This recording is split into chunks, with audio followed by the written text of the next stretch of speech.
그래서 말씀을 전할 때 말씀을 잘 전해야지라고 생각하면 주님께서는 여전히 말씀을 잘 전하려고 생각하지 말고 네 마음속에 나를 얼마나 잘 느끼려는지를 그거에 집중하라고 말씀하십니다. 내 마음이 주님을 느끼고 생각한 것을 전하지 말고 네 마음에 느낀 것을 전하라. 이제 이런 감동이 올 때마다 주님 아멘입니다. 제가 주님을 간절히 느끼기를 원합니다. 이제 이렇게 고백을 합니다. 성령님이 역사하시면 우리의 감정이 믿음을 포대기로 싸듯이 우리의 감정이 내 속에 있는 믿음을 다 감싸게 됩니다. 거기서 느끼는 기쁨이 있고 거기서 느끼는 그 행복감이 있습니다. 그렇듯이 우리 모두가 오늘 하나님의 말씀이 선포되고 들을 때에 우리가 내 감정을 동원하여서 우리 속에 여러분들 속에 있는 그 믿음을 다 감싸기를 간절히 원합니다. 이 믿음이 키입니다. 영의 세계로 나가는 키고 구원의 세계로 나가는 키고 하나님의 자녀가 되는 키고 영원한 나라를 상속받는 키가 여러분 속에 이미 있습니다. 그 믿음에 여러분들의 감정을 동원하시기를 간절히 바랍니다. 우리는 너무 주변 환경에 내 감정을 씁니다. 내 자존심에 너무 내 감정을 사용하는 것 같습니다. 하나님께 예배하고 하나님을 바라보고 하나님을 사모하고 기다리는데 우리의 감정을 쓸 수 있기를 간절히 축원합니다. 그래서 사춘기 때도 하나님께서 우리 몸에 강한 감정의 때를 주시잖아요. 또 갱년기 때에도 하나님은 우리 마음에 강한 감정의 때를 주시는 것은 죽기 전에 이제 네가 세상에 육신으로 다 살았고 그렇다면 한 번 더 내가 너에게 기회를 주니까 이제 노년에 네 감정을 하나님을 위해서 동원해서 써라. 네 감정을 너의 믿음을 확증하는데 네 감정을 동원하라. 이제 이렇게 하시기 위해서 우리에게 갱년기를 주셨다고 믿습니다. 내가 어떻게 해석하느냐에 따라서 어떻게 바라보느냐 해석하느냐에 따라서 어떻게 믿느냐에 따라서 내가 바라보는 각도가 달라지고 그것에 대한 의미가 달라지고 그것에 대한 열매가 달라지게 된 줄 믿습니다. 똑같은 환경인데 우리가 무엇으로 그 환경을 보느냐에 따라서 내게 얻어지는 결과물이 달라지고 하늘에서 받을 상급이 변화된다고 생각하면 우리가 지금 예배드리는 이 시간에 내 감정을 하나님 앞에 드려야지. 내가 그냥 억지로 참았어. 내 아내, 내 남편, 나를 괴롭게 하는 사람, 나를 스트레스 받게 하는 사람, 또 내가 세상에서 부러워하는 그 모든 것을 꽉 참았어. 꽉 참아서 그냥 눈을 꽉 눌러가지고 눈덩이를 만들어가지고 딱 오듯이 우리 마음을 꽉 눌러서 주님 앞에 탁 터뜨리는 그게 예배 아니겠습니까? 그게 멋진 예배, 의미 있는 예배라고 생각이 듭니다. 우리는 인생 역전을 꿈꿔요. 인생 역전을 꿈꾸기 때문에 로또를 사기도 하고 인생 역전을 꿈꾸기 때문에 귀인들을 만나려고 하기도 하잖아요. 그런데 하나님께서 네가 인생 역전을 꿈꾸면 그런 거 다 필요 없고 주일 예배에 걸어라. 네 마음을 주일 예배에 걸어라 라고 저에게 가르쳐 주신 적이 있습니다. 그래서 그 전까지는 저도 너무 암담한 현실 앞에서 로또를 월요일날 사서 토요일까지 그 희망 속에서 살았었습니다. 근데 주님께서 주일 예배가 너에게 로또다 이제 이런 감동을 주셔서 그 다음부터 로또를 안 샀고 귀인을 찾지 않았습니다. 사람에게 복이 있지 않고 사람에게 기회가 있는 것이 아닙니다. 꼭 그런 것처럼 악한 영들이 우리를 깨울 뿐이지 실상은 예배가 우리에게 로또가 되고 예배가 우리에게 인생 역전의 계기가 된다는 것을 우리가 믿음으로 고백하기를 주님의 이름으로 축원드립니다. 그러면 변화되는 거예요. 거기다 내 마음을 딱 쏟으면 변화가 일어나게 되는 줄 믿습니다. 아멘. 오늘 예배 같이 드리는 분들이 있습니다. 우리 쫄로리 앞에서 제가 아시는 분들입니다. 예, 그래서 부활절 예배를 어디서 드렸는데 저희 교회 오시자고 해서 멀리 계산해서 오셨습니다. 다 그냥 일어나셔가지고 박수로 환영하겠습니다.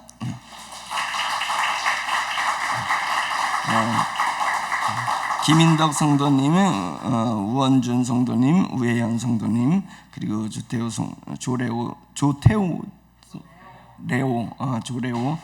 성도님 이렇게 오셨습니다.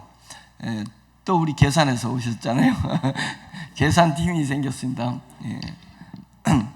그래서 어떤 서울에서도 꾸준히 이렇게 와주시고, 또 서산에서도 이렇게 어디 계신가? 서산에 또 와주시고, 이제 이렇게 해서 너무 감사하고, 또 한편 부담스럽기도 해요. 매번 설교를 죽으면 안 될 텐데 라고 그렇게 생각이 들기도 합니다. 그러나 설교는 제가 하는 것이 아니라 성령님께서 여러분들에게 선물로 주시는 거라고 생각이 들고, 그래서 여러분들이 성령 감동해서 하나님의 말씀을 받으시기를 예수 그리스도의 이름으로 축원합니다. 오신 분들 위해서 기도하겠습니다. 참 좋으신 하나님 아버지, 하나님께서 우리 귀한 분들을 정말 태초 전부터 계획하셨다고 하셨고, 생명을 이 땅에 주셨고, 때가 되매 성령님께서 역사해 주셔서 그 심령에 하나님 새 영을 만들어 주셨고 영원한 생명을 넣어 주셨습니다. 하나님, 그래서 하나님을 주라 고백하게 되었고 주님의 부활을 믿게 되었으며, 그래서 영원한 나라를 사모하게 되었고 주님의 강림을 하나님 기다리게 되었습니다. 하나님, 이제 오늘 저희랑 같이 예배를 드리는 가운데서 심령의 하나님 마음의 창고에서 믿음이 다시 문가로 나오게 해주시고, 마음의 중심으로 믿음이 옮겨지게 하시고, 하나님 그 믿음의 성령님이 폭발치도록 역사하여서 삶을 변화시키고 환경을 변화시키고 사람을 변화시킬 수 있는 그런 위대한 결과물과 열매들을 맺게 할 수 있도록 주여 역사하여 주시옵소서. 우리 세종중앙교회 성도님들, 하나님께서 너무 사랑하셔서 하나님 날로 우리 영이 깨어지고 우리 영이 자라나게 해주셔서 감사드립니다. 볼 때마다 하나님 얼굴과 눈빛에서 하나님의 영광의 광채가 하나님 나오는 것을 보게 되면서, 성령님이 우리 심령에 불을 붙이셨구나, 성령님께서 우리 교회에 바람을 일으키고 계시구나, 하나님 이러한 확신이 들고 있습니다. 하나님, 저희가 보지 못한 것을 볼 수 있도록 도와주시옵소서. 세상에서 얻지 못하고 세상에서 하지 못하는 것을 하나님 오직 믿음으로 하나님 나라에서 영의 세계에서 저희가 넉넉히 해낼 수 있도록 주여 역사하여 주시옵소서.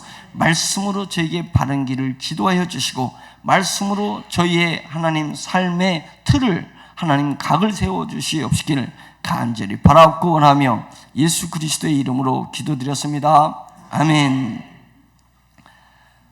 감사합니다. 실제는 성찬을 드릴 때마다 얼마나 감사하고 은혜가 되는지를 모릅니다. 예수님께서 처음에 오셔서 제자들을 비롯해서 많은 무리가 예수님이 기적을 베풀고 메시지가 강력하니까 팬덤이 형성이 됐었습니다. 그래서 예수님 막 그냥 가는 곳마다 몇천 명씩 몰려들었을 때 예수님께서 어느 날 갑자기 내 살을 먹고 내 피를 마셔야지만이 나랑 관계가 있고 하나님과 관계가 있다, 이런 얘기를 딱 던지니까 다들 화들짝 놀랐잖아요. 화들짝 놀랐어. 어떻게 사람이 사람의 피를 먹고 사람이 사람의 살을 먹는단 말이냐, 저런 메시지를 던지는 저 의도가 뭐고 막 이러면서 이제 예수님을 다르게 보기 생각하면서 놀래가지고 다 도망가 버렸습니다. 다 도망가 버렸어요. 그러니까 제자들만 남아서 그 많은 팬덤이 싹 사라진 거예요. 거품 사라지듯이, 거품이 확 일어났다가 거품이 딱 사라지듯이 많은 무리가 다 사라지고 덩그러니 제자들만 남아 있었단 말이죠. 그래서 제자들에게 너희도 나를 떠나서 가려느냐, 라고 얘기할 때 베드로가 생명의 말씀이 주님께 있는데 우리가 주님을 떠나서 어디로 가겠습니까? 딱 이랬단 말이죠. 그것입니다. 우리가 성찬을 할 때마다 빵은 우리가 파리바게트에서 파는 그 빵, 똑같은 빵, 카스테라 하잖아요.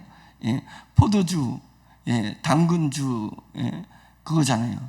제가 어렸을 때 믿음이 약했을 때는 주려면 좀 많이 주지, 감칠나게 이렇게 주냐 이제 이랬던 적이 있잖아요. 달콤하니까 더 먹고 싶어가지고 이랬던 적이 있었는데, 똑같은 건데 그 의미를 들어가면 생명의 말씀, 생명 되신 주님이 이곳에 계신데 우리가 이곳을 떠나서 어디로 가겠습니까? 이렇게 고백을 하는 거잖아요. 그래서 그런 고백을 하니까 성찬이 참 의미가 있고, 내 속에 계신 우리 주 예수 그리스도, 내 속에 계신 우리 성령님을 더 마음에 한번 되새기는 그런 시간이 되었습니다. 어느 교회는 매일 성찬식을 하는 교회가 있고, 어느 교회는 1년에 한 번 하는 교회가 있고, 어느 교회는 절기마다 하는 교회가 있습니다. 그것을 많이 하고 적게 하는 것이 중요한 것이 아니라 우리 심령에 우리 주 예수 그리스도의 살과 우리 주 예수 그리스도의 피가 우리 심령에 늘 같이 있기를 간절히 축원합니다. 육체의 생명은 피에 있기 때문에 피만이 죄를 사할 수 있다고 한 것 아니겠습니까? 그래서 주님께서 우리에게 피를 흘려주신 것입니다. 주님이 십자가에 돌아가실 때 땅에서 죽으셨어요? 아니면 공중에서 죽으셨어요? 이거 하늘에서 돌아가신 거예요? 땅에서 돌아가신 거예요? 제가 질문을 이렇게 했는데 공교롭게도 예수님은 땅에서 돌아가신 것도 아니고 하늘에서 돌아가신 것도 아니고, 하늘 같기도 하고 땅 같기도 하고, 그런 중간지대에서 예수님이 돌아가셨습니다. 물론 십자가의 형이 있었기 때문에 예수님께서 그 십자가의 형에 돌아가신 것입니다.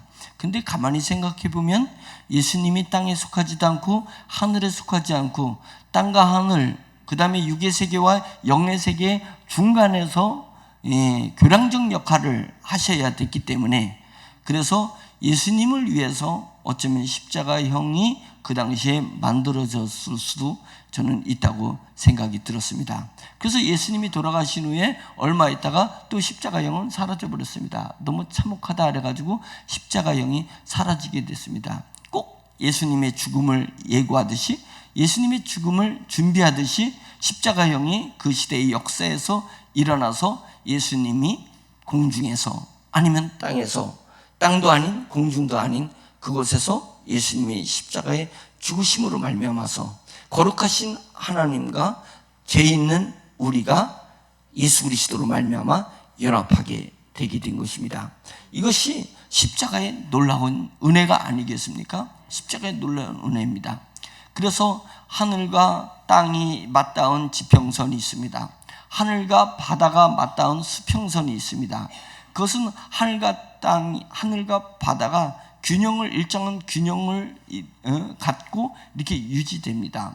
그래서 바다가 무엇을 변화시킬 수 없고 하늘이 무엇을 변화시킬 수 없습니다. 그것은 정확한 균형에 의해서 이 지구가 존재하는 한 그렇게 균형을 갖고 이 세상은 존재하는 것입니다. 예전에도 그랬었고 지금도 그렇고 앞으로도 그렇게 균형을 가지고 이 지구는 존재할 것입니다. 그런데 지구에서 나지 않은 한 분이 하나님 성부와 성자와 성령이시면서 창조주 야훼 하나님과 구원자의 이름을 가진 야훼 하나님과 로고스 대신 우리 주 예수 그리스도와 그 다음에 하나님과의 영과 그리스도의 영이신 성령님이 하나가 되었던 그분 중에서 로고스 대신 태초에 말씀이 계셨던, 말씀으로 이 지구를 창조하셨던 그 로고스 대신 주님이 이 지구로 내려오신 것입니다. 내려오셔가지고 땅에 속하지 않는 하늘에 속한 그분이 이곳에 오셔서 매개체가 되셔서 십자가에 달려 돌아가신 것입니다.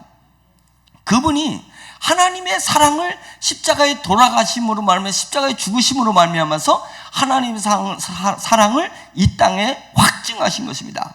확정하신 것입니다. 인정하신 것입니다.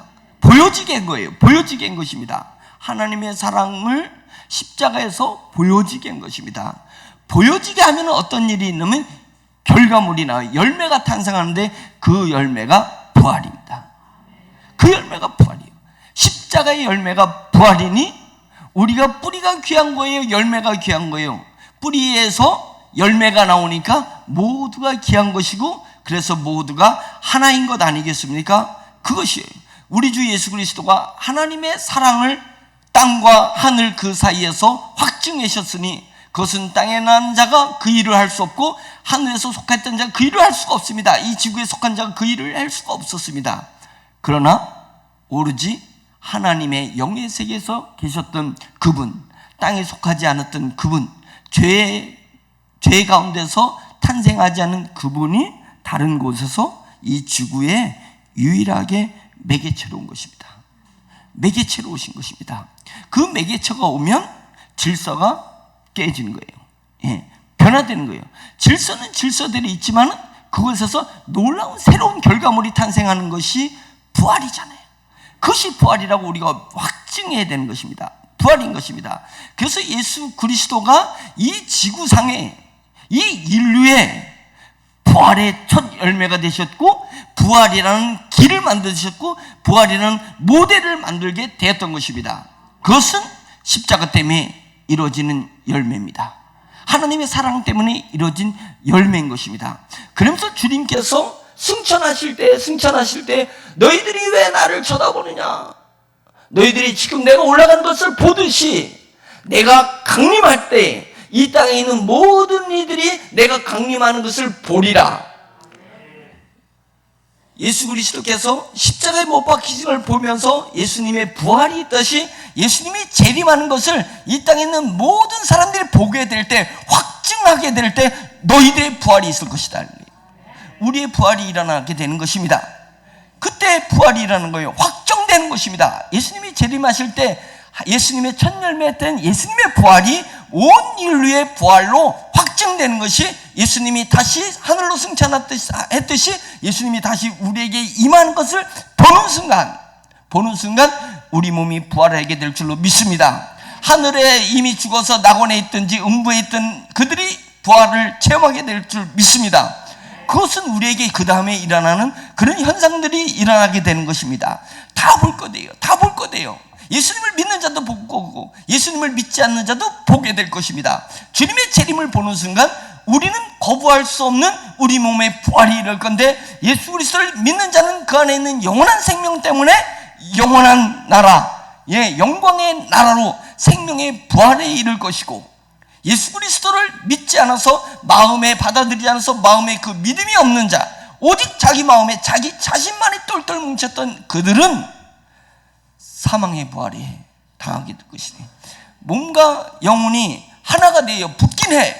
다시 재결합하기는 하는데 영원한 생명의 부활, 그것을 이뤄서 영원한 나라로 들어가는 사람이 있고 부활하긴 부활하는데 부활하여서 결합되어서 영원한 지옥 불구덩이에 자기 지어진 값으로 지옥 불구덩이에 가기 위해서 부활하는 사람이 있다는 것입니다.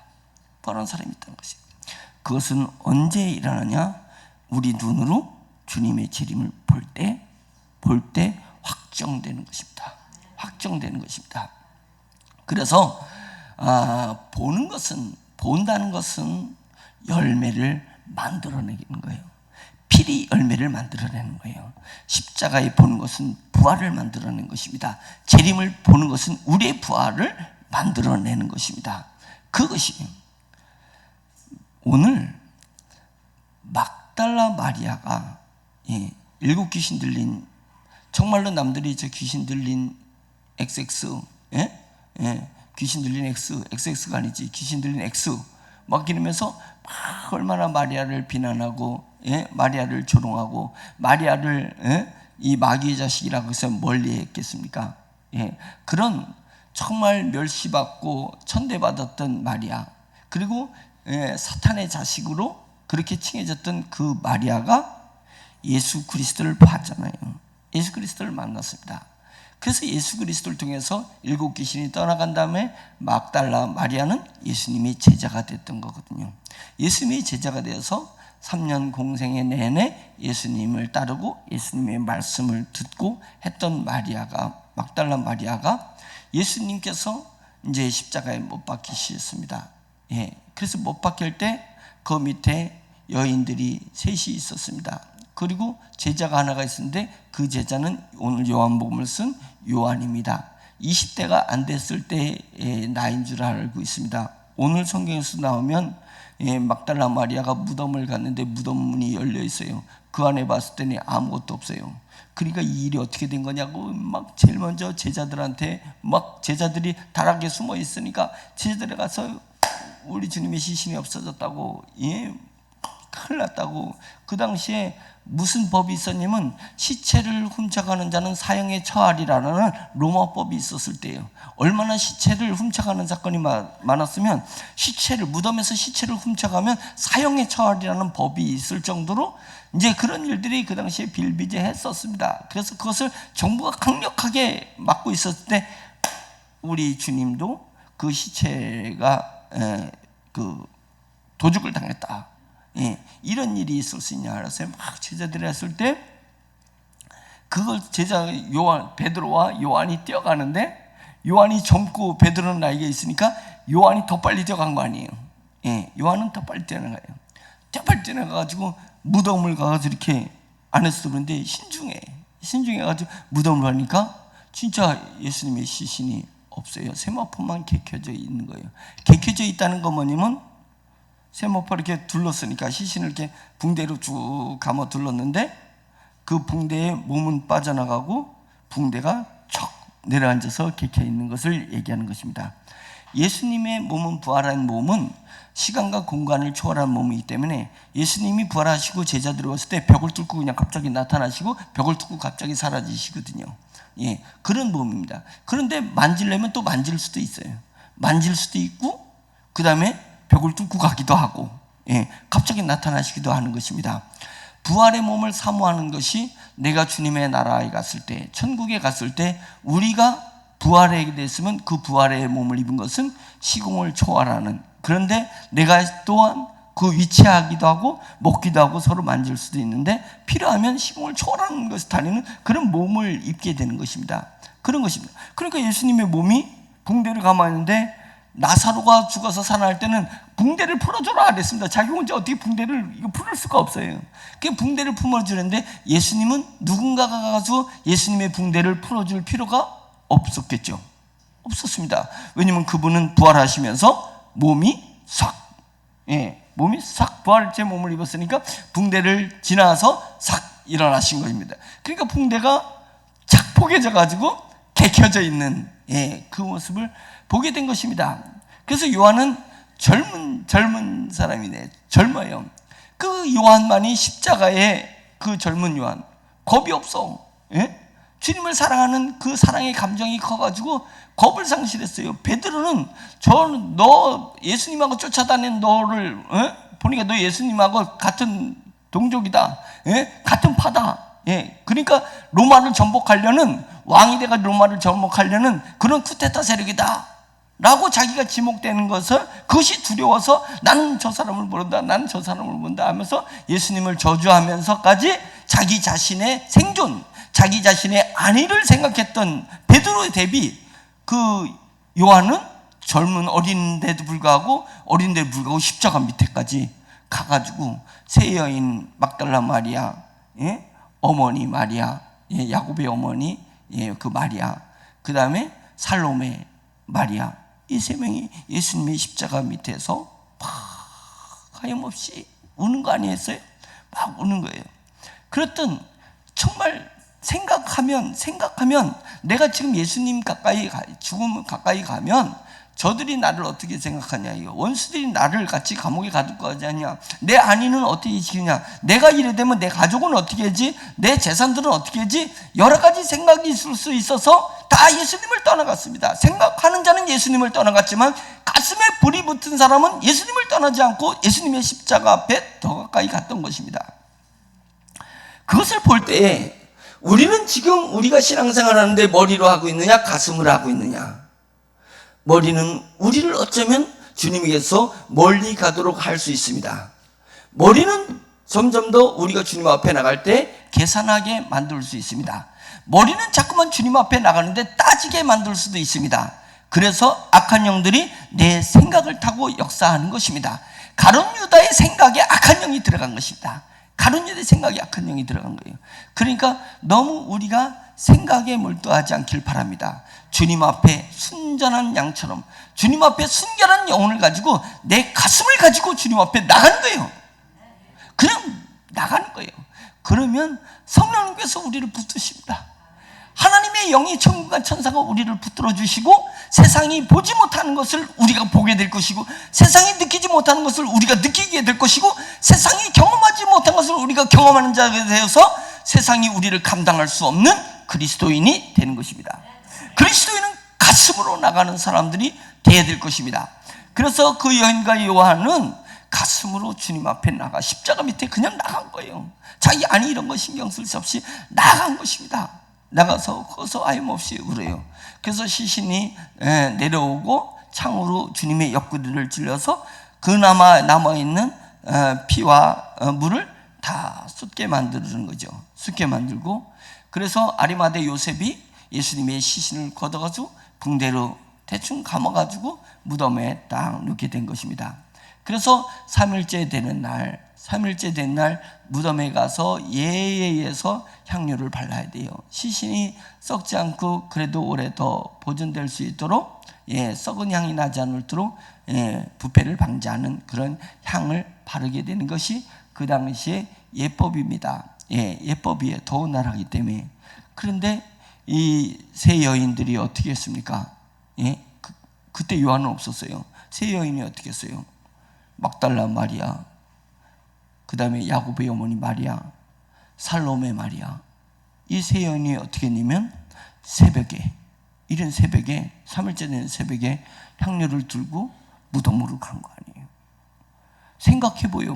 생각해보면 그 무덤에 갔다가는 이제는 내가 죄인 취급당할 수 있어요. 그렇게 될 수 있어요. 한 패로 인식될 수 있어요. 그걸 자수하는 거는 다름없어요. 두 번째로는 그 큰 돌을 어떻게 굴린단 말이에요. 그 다음에 로마 병정과 그 다음에 유대인들이 그 무덤을 지키는 자들이 어떻게 그것을 협조해 줄 수 있겠냐고요. 우리 여인들이 힘을 써가지고 좋아 무덤을 돌린다 한들 그들이 그 무덤의 문을 가로막은 돌문을 돌릴 수도 움직일 수 있도록 해주겠냐 이거예요. 생각을 좀 해봐라고. 생각을. 맞잖아요. 생각을 해보면 아닐 것 같잖아요. 우리가 하나님 앞에 예물을 드리기로 해놓고, 우리가 하나님의 사역을 하기로 해놓고, 우리가 하나님 앞에 예배 드리기로 작심을 해놓고, 그것을 망치는 것은 뭐였습니까?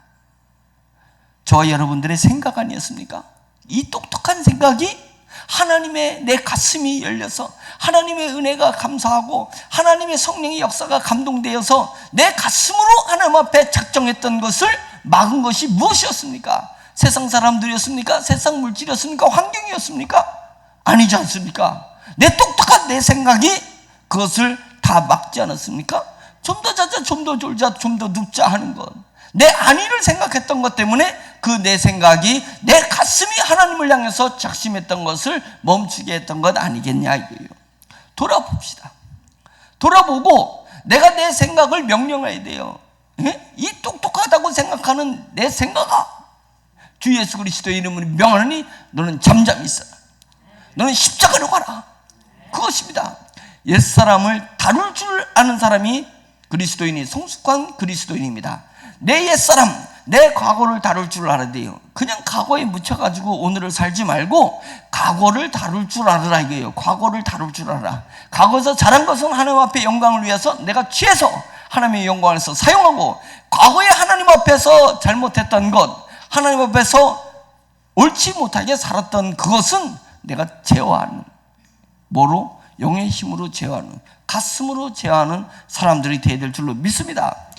그 똑똑한 생각을 가졌으면 그 세 여인은 새벽 일찍 일어나서 무덤으로 가면 안 됐지만, 예수님의 십자가 앞에 갔던 그 여인도 똑같이, 그 여인들도 똑같이 부활의 현장으로 뭐에 이끌려서? 가슴에 이끌려, 자신들의 가슴에 이끌려 부활의 부활의 현장으로 갔다는 것이 대단한 것입니다. 부활의 현장으로 갔습니다.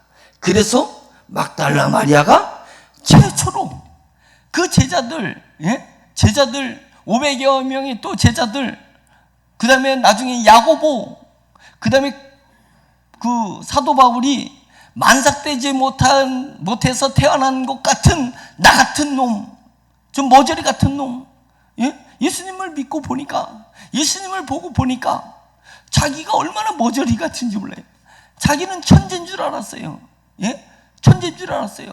그리고 자기는 엄청난 수학을 낸 사람이에요. 그리고 자기의 백그라운드는 든든한 사람이에요. 그리고 로마 시민권도 가지고 있어요. 집안이 얼마나 대단하면 시민권도 가지고 있었어요. 그래서 의기양양했는데 예수 그리스도를 보니까 자기는 만삭되지 못하게 태어난 모자라는 찌질한 놈, 그런 현찮은 사람들 생각하는 거예요. 만삭되지 못한 자같이 태어난 나에게도 주님이 보이셨다. 그렇게 고린도전 15장에 이렇게 말씀하고 있잖아요. 그러니까 예수님이 나타나셔서 12제자에게 보이셨어요. 게바에게 보이셨고 12제자에게 보이셨고 500여 제자에게도 보이셨습니다. 다 보였습니다. 그리고 일부는 죽었지만 대부분이 사도 바울 시대까지 예수님을 직접 부활을 본 사람들이 사도 바울 때까지 살아있었다. 그리고 야고보에게 보였다. 그 야고보는 예수님의 동생 야고보예요. 동생인데도 불구하고 형을 믿지 않았었습니다. 12제자가 믿었고 500여 제자가 믿었는데도 동생은 믿지 않았습니다. 그런데 그 동생이 예수님의 친형제 동생에게 예수 그리스도께서 부활하신 것을 보여주셨습니다. 그래서 초대교회 지도자가 예수님의 동생인 친동생인 야고보가 되었던 것입니다. 야고보가 됐던 거예요. 그 야고보에게, 예루살렘의 최고 지도였던 그 야고보에게도 보이셨고 사도 바울인 나에게도 보이셨다. 그런데 그보다 제일 먼저 보인 사람이 누구였어요? 본 사람이 막달라 마리아였습니다. 막달라 마리아가 부활하신 예수 그리스도를 제일 처음에 본 여인으로 성경에 기록되어 있다는 것입니다. 기록되어 있습니다. 먼저라는 것은 매우 의미 있습니다. 제가 사업 설명할 때 지금은 스피드 시대는 속도의 개념이 아니라 먼저의 개념이다. 먼저가 대단히 중요하다. 나중에 늦게 거기 합승해가지고 죽으라고 열심히 뛰어도 먼저 간 사람을 절대 못 쫓아가게 된다. 정보화 시대는 그렇다는 것입니다. 정보화 시대뿐만 아니라 영적인 세계도 그런 것이 있습니다. 먼저 그 자리를 차지하는 그 열정이 우리 가슴 속에 있어야 돼요. 열정이 우리 가슴 속에 있어요. 내가 먼저 하나님을 찬양하리라. 내가 먼저 그의 촛발을 디디리라. 내가 먼저 하나님의 사명을 감당하리라. 이런 먼저의 개념이 있어야 되는 거예요.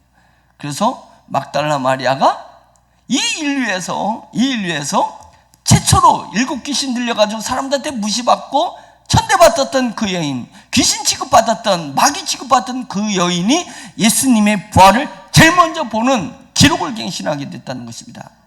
얼마나 사모워. 그래서 제가 이 21장 너무 좋아합니다. 그 막달라 마리아가 예수님을 다 동산직인 줄 알고 뒤에서 막 저거 하니까 무엇을 찾느냐 하니까 내 시신을 당신이 가져갔거든. 아니 예수님이 나의 주님을 당신이 옮겨갔거든. 돌려달라고. 내가 돈을 달라면 돈을 줄 것이고, 내가 집을 달라면 집을 달랄 것이고, 내가 어떠한 희생을 감당하려면 내 희생을 감당할 테니까 내 주님의 시신을 돌려주시오 라고 했을 때 마리아야, 이름을 불러주시잖아요. 마리아야. 그때 마리아가 부활의 주님의 목소리요, 우리 주님의 목소리요. 그러니까 다 들었으면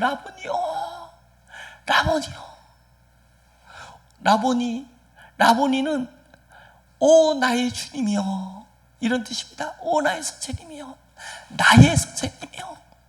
나의 이름을 불러주기 때문에 내가 주님이 나의 주님이라고 부를 수 있는 것입니다. 그것 때문에 그 맛으로 살아가는 것입니다.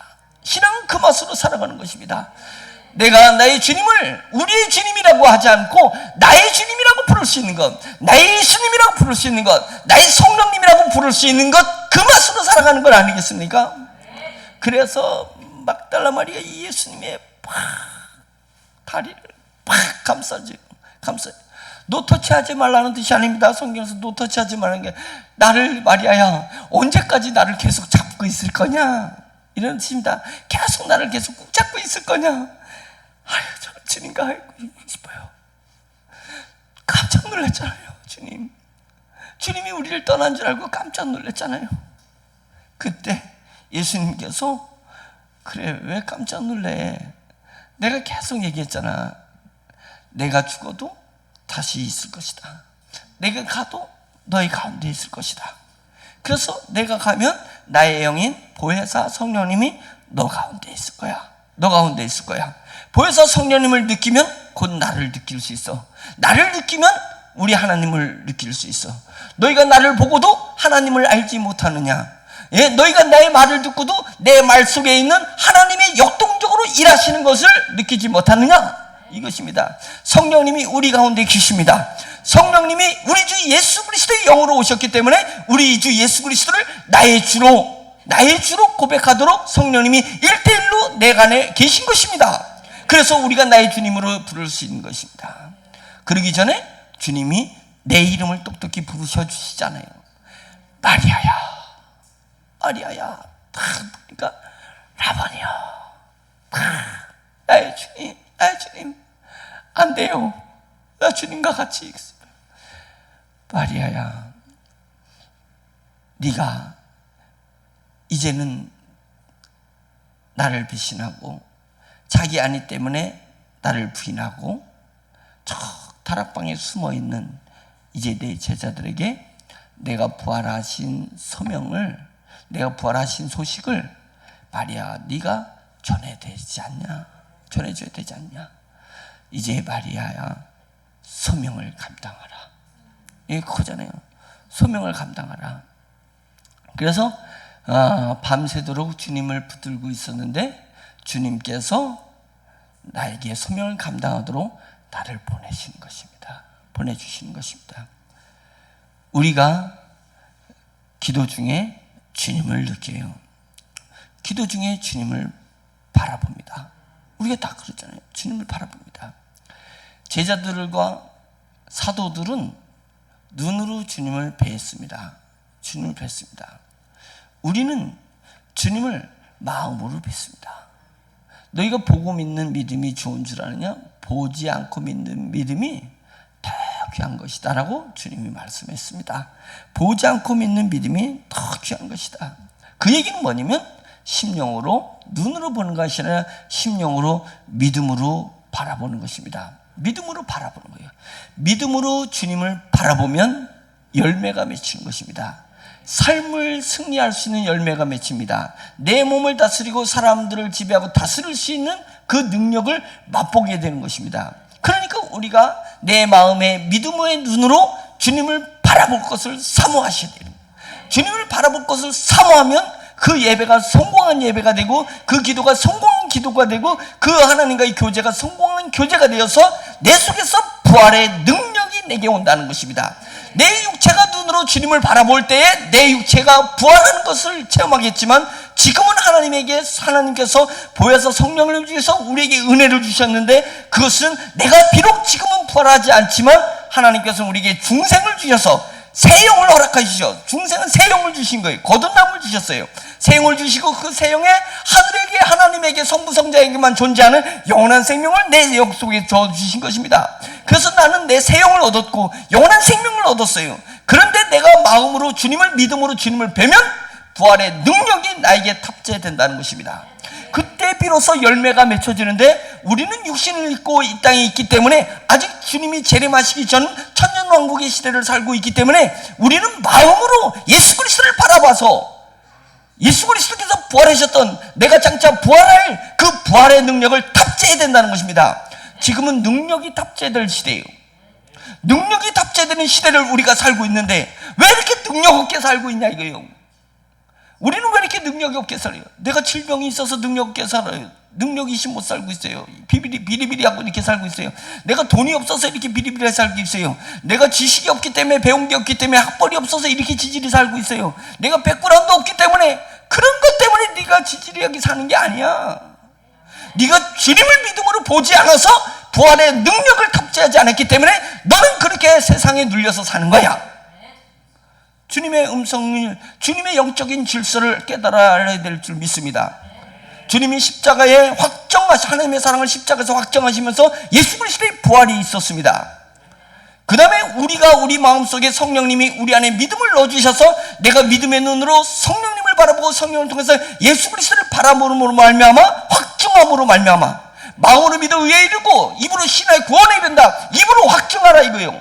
너희 믿음을 확증하라 이거예요.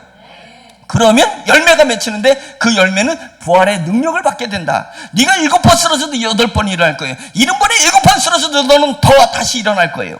왜? 부활의 능력이 너에게 탑재됐기 때문이에요. 뭐 때문에? 내가 믿음으로 확증했기 때문에. 예수 그리스도께서 십자가에서 하나님의 사랑을 확증했듯이 내 마음의 믿음으로 우리 주 예수 그리스도를 확증했어요. 봤단 말이에요. 그러면 부활의 능력이 나에게 탑재됩니다. 그리고 세상을 승리하면서 살다가 내가 살아있을 때 주님이 재림하시면 내가 주님을 배우려면 내 몸이 후련히 갑자기 부활의 몸으로 바뀐다. 내가 육체를 땅에 묻고 내 영혼이 낙원에 이르면 낙원에서 주님이 재림하실 때에 우리 영혼이 주님의 재림을 보게 될 것이다. 그러면 땅에서 원소가 되어버리고 바다에서 원소가 됐던 내 육체가 부활의 육체로 다시 와서 내 영과 육이 결합이 될 것이다. 결합이 되면 상급의 심판을 통과해서 영원한 날에 살게 될 것이다. 그것이 우리에게 주신 영적인 질서입니다. 세상은 변한 것 같지 않지만 하늘과 땅은 그대로 균형을 맞춰서 존속하는 것 같지만 예수님이 하나님의 사랑을 확증하면서 귀한 열매가 맺혀졌고 귀한 열매는 저와 여러분에게 부활의 능력으로 탑재되고 있고 우리는 반드시 우리의 몸이 부활하게 될 것을 우리는 확증하고 그 결과물을 얻게 될 것입니다. 우리가 살아있을 때 나는 주님의 재림을 보기를 간절히 사모하고 있습니다. 내 마음속에서는 30년 안에 주님이 재림한다라고 나는 확정짓고 있어요. 재림하지 않을 수도 있어요. 그럼 내 마음이 그렇다는 거예요. 나는 내 몸이 후련히 갑자기 내 몸이 변화되는 것을 저는 사모하고 있습니다. 그래서 죽는 날까지 순교자의 정신, 종말적 신앙, 부활의 믿음을 가지고 산다는 거예요. 우리가 그런 믿음을 가지고 살 수 있기를 예수 그리스도의 이름으로 축원합니다. 부활의 능력을 탑재합시다. 아멘. 그러면 능력 있는, 힘 있는, 세상이 감당할 수 없는 그런 그리스도인의 삶, 복음의 삶, 능력의 삶을 살게 될 줄 예수 그리스도의 이름으로 축원드립니다. 참 좋으신 하나님 아버지, 주님께서 영의 이러한 질서를 주셨고 성경에 기록해 주셔서 믿음의 눈으로 볼 때마다 너무나도 감격스럽고 감사하고 하나님 아버지 세상에서 이리 치고 저리 치고 외로울 때마다 제 심령에 부활의 능력이 탑재되는 것을 체험하고 하나님 힘있게 다시 일어서는 모습을 보면서 할렐루야, 이 모든 것이 나로 말미암아서 온 것이 아니라 하나님의 은혜로 온 것인 줄 알아서 주님 앞에 너무 감사드립니다. 우리 세종중앙 침례교회 성도들 하나님 믿음의